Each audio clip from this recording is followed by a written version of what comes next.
I first learned of Air Gear about a year ago when I stumbled across its opening song, Chained by Back On, in some anime music playlist, and I immediately loved it.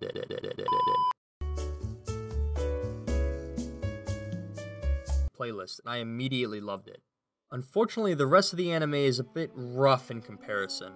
I knew going into it that it was going to be a shonen sports anime, and I had heard that there was going to be a tournament arc, but I wasn't expecting that to be all this anime had to offer. The opening scene shows one of our main antagonists, Norman Snively, also known as Slappy the Clown, entering the idyllic town of Fernfield, where everything is possible, on his way to perform at a child's birthday party. The cheerful music accompanying his arrival lets the audience know that he's not a threat to be taken seriously, and this is further demonstrated by how even small children will kick him without any hesitation or real motivation. This does a lot to undermine what could have otherwise been an intimidating character later on in the anime, and I think it really works against the show's best interest. After doing a masterful job of ruining a child's birthday party, Norman decides to project his crimes onto his dog and punish him by taking him to a pound, but accidentally dumps him on the road instead.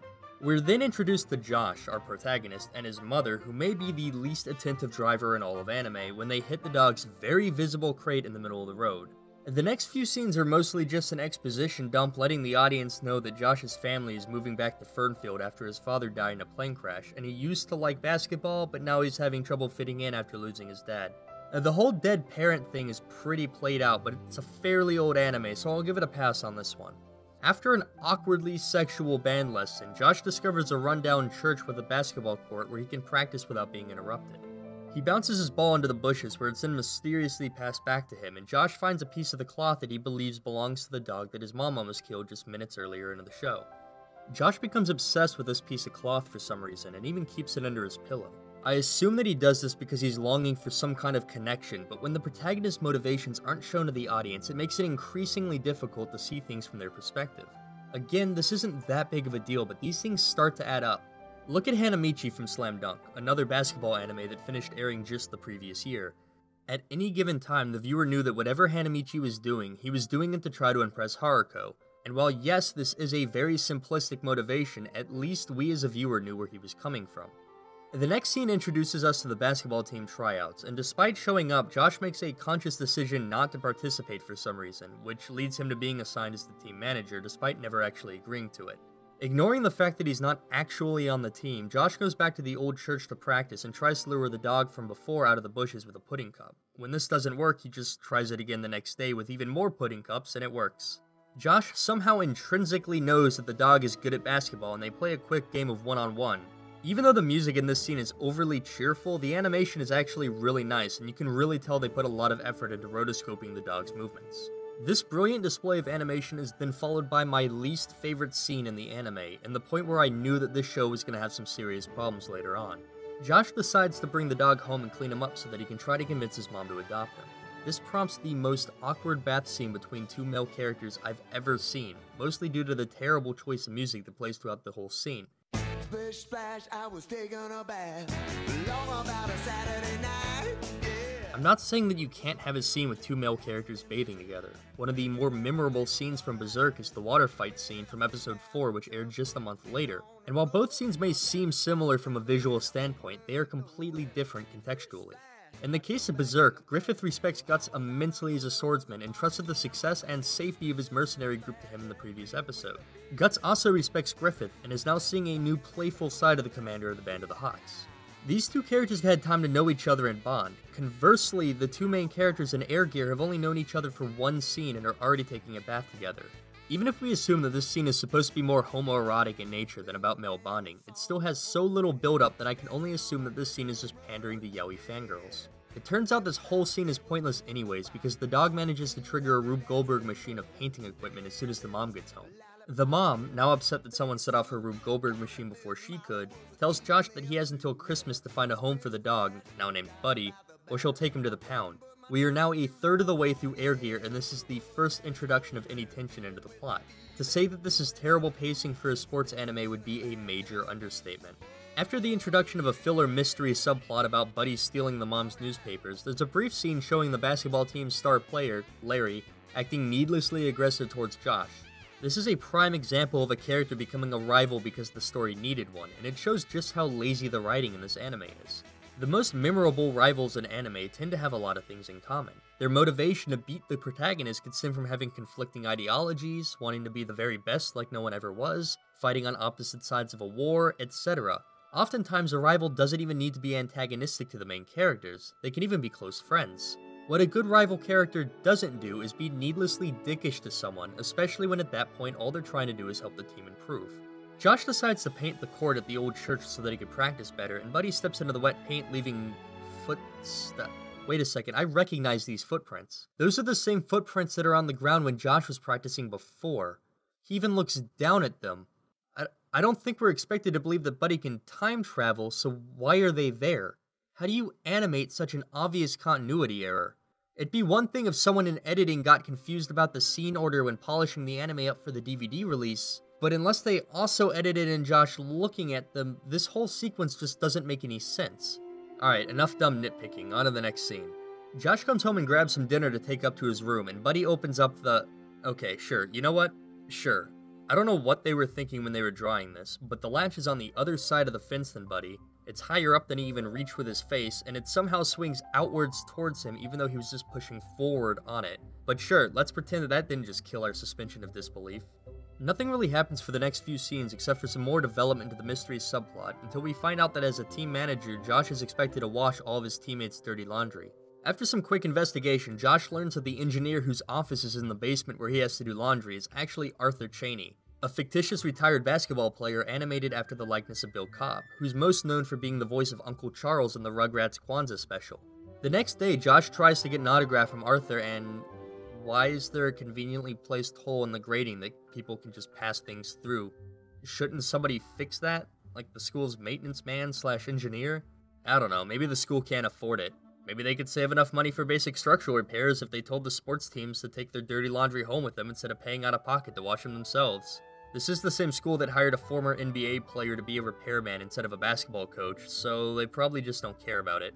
Arthur lies about who he is, but Josh catches him playing basketball just a few minutes later, so this entire scene was just pointless. When the next scene starts, it's Christmas morning, and Josh's mom has decided to go back on what she said about taking Buddy to the pound if they couldn't find a home for him, and this instantly removes all notions of there being any consequences in this universe.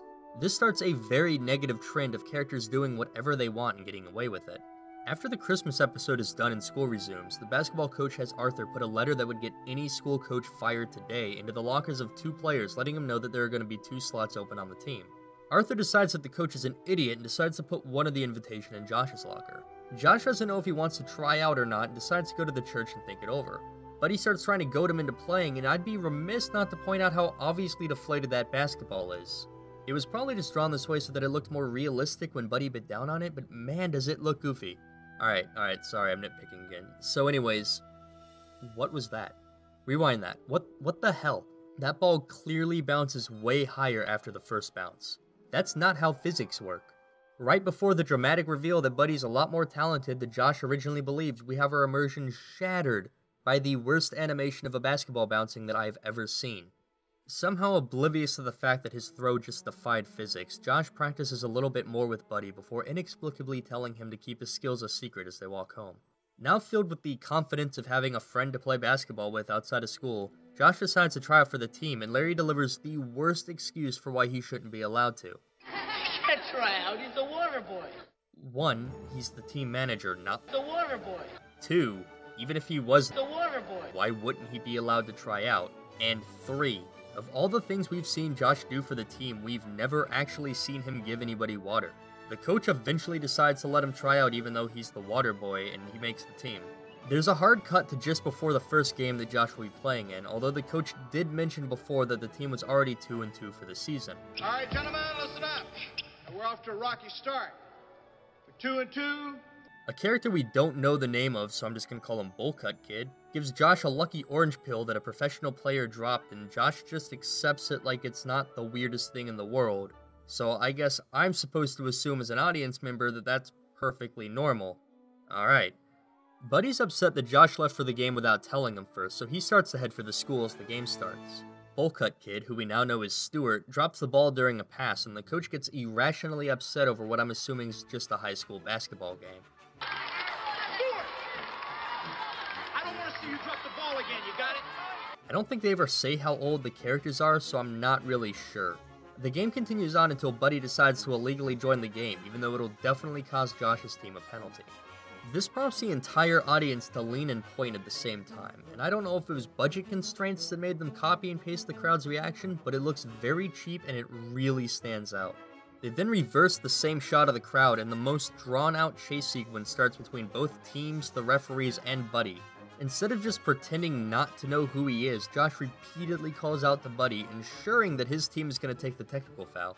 Everybody's stunned when Buddy makes an easy two-pointer, but then the game abruptly ends after Buddy leaves, and we aren't even told if the team won or lost afterwards.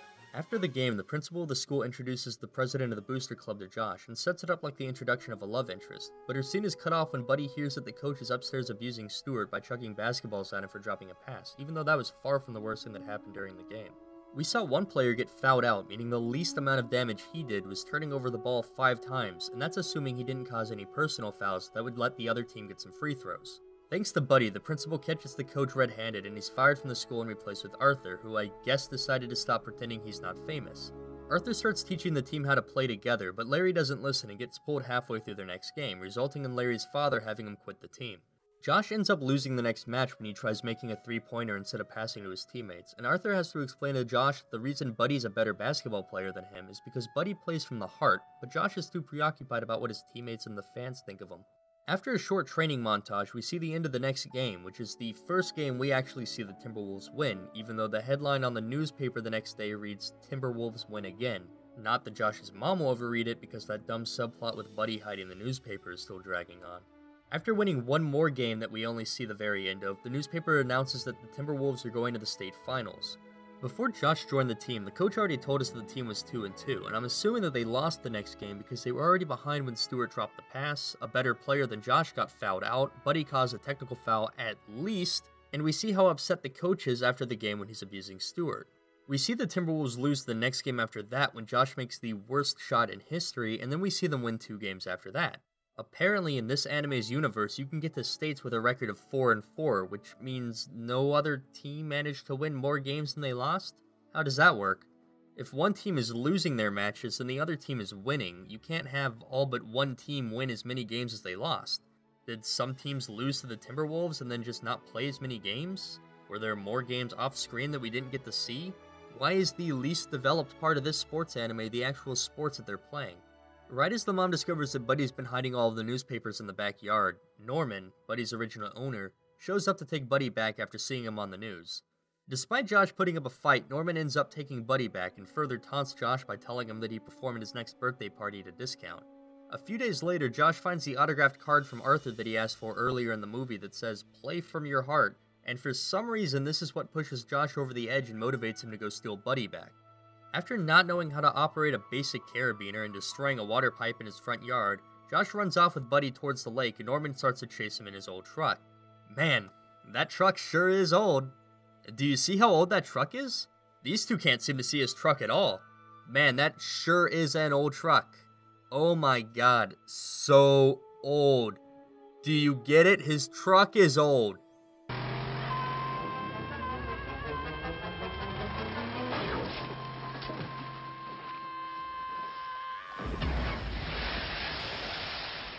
Man, that sure was an old truck.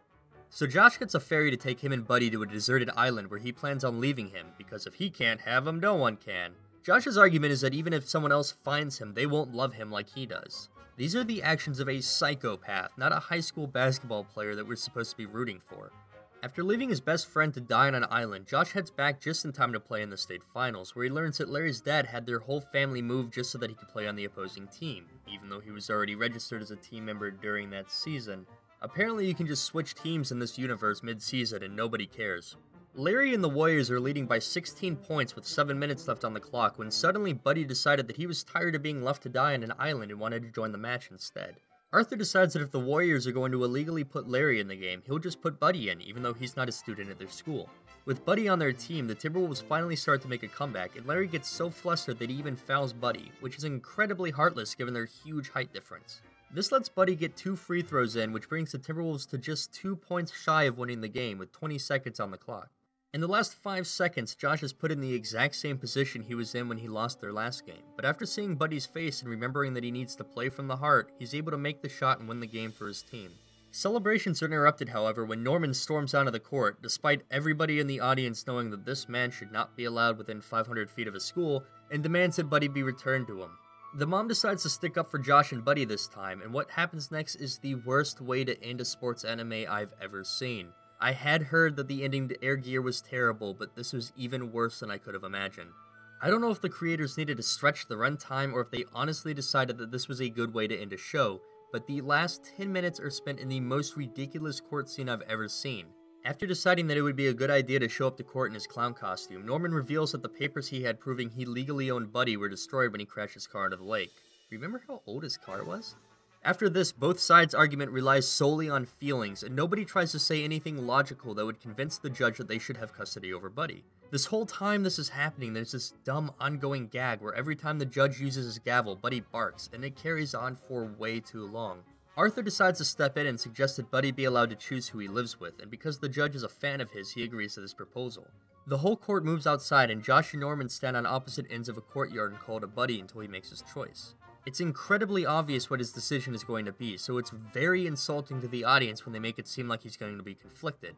Norman tries to persuade Buddy with the same newspaper he used to beat him with because for some reason he thought that would work, and after biting him and chewing up the newspaper and running to Josh, the case is closed. Norman is tackled by police when he tries charging Josh, and the crowd cheers and then the credits roll. Overall, Air Gear is one of the worst sports animes I've ever seen, second only behind Days. The animation was almost lifelike in parts, but the constant continuity errors, the lackluster plot, and a severe shortage of actual basketball being played really brought the show down for me. The overly simplistic themes of friendship and playing as a team really made this anime feel like it was aimed at children, which isn't necessarily a bad thing, but there are plenty of anime that manage to appeal to a much larger audience without sacrificing the integrity of their story. If you want to watch Air Gear even after watching this whole review, that's fine. I can think of at least one other anime that carried itself on the weight of its animation alone, but I will say that there are much better shows you can spend your time on. Now I know that I'm going to get a lot of comments telling me that this isn't an anime, and I can see where you're coming from, but just because it was made in the West doesn't mean it can't be an anime. Just look at shows like Squidbillies and King of the Hill.